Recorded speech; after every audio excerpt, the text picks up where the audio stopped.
Hey guys, William with Random Okie Farms, and today we've come over to a different farm, Marie's Friends, and we're going to be loading up their manure to haul back to our place to mix in with our compost and put it on the flowers, put it on gardening or whatever, and put it back into the ground for nutrients. Come along.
So basically I just leveled it out because it was getting high out here to where you could just push it up and have your pile high back there. And then I tried to make it to where water can run off each side and not build up here and go down their road. You can tell where their road's been kind of rutted up. So that should help get some of the water to go that way instead of that way. And then I just kind of mixed it in too as I was going, because it gets the new stuff down with the old stuff that's already breaking down and helps in the process. Just kind of mixes it in. So that's pretty much what I did. Yeah, they'll come through and dig it up and scratch around trying to find bugs and worms or I don't know, whatever chickens like to eat. See, he just pulled out a worm.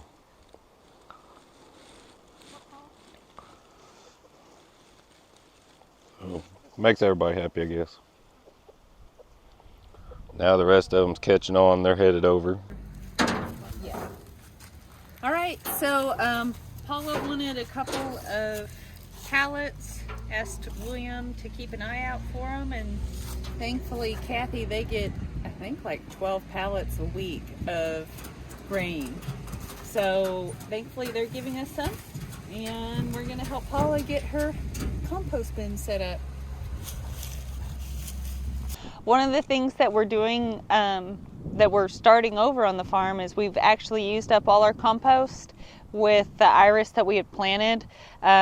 We planted, I think the last farm was supposed to be around 100,000 plants, but I feel like that one was a little light on the delivery. But anyways, so we've already planted and used up all our compost, but this spring and summer we're going to be planting more and more and more, so we've got to restart the compost. One thing that we try to do is use free stuff, because that's at the price point that we're at, is free compost. Also, a lot of stuff that we are using other farmers cannot use. A lot of people don't like to use products where hays have been sprayed and fertilized and so on, because it can leave a residual effect for up to 2 years that you can see in broadleaf plants like tomatoes and such. I'm not planning on growing those types of plants in this soil for at least 2 years. So in theory, I shouldn't see those problems. And so far in the past, I've been using the system for the last 6 years? 6, 7? I don't know. We've lived here for a while. Ever since we've moved here, that's where I started, and honestly, that's the most expensive thing, is soil and fixing your soil and adding soil. And one of the reasons why we're starting farming with iris is because A, it's super pretty and it's super hard to kill. It likes a poorer quality soil, and whereas a lot of plants wouldn't like that, the shavings and sawdust takes a lot of nitrogen out of the soil. Iris does not like a lot of nitrogen.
I wanted to thank you guys for coming along with us today. I hope you enjoyed it, and I hope you guys see the effort that we're putting into our flowers and our farming.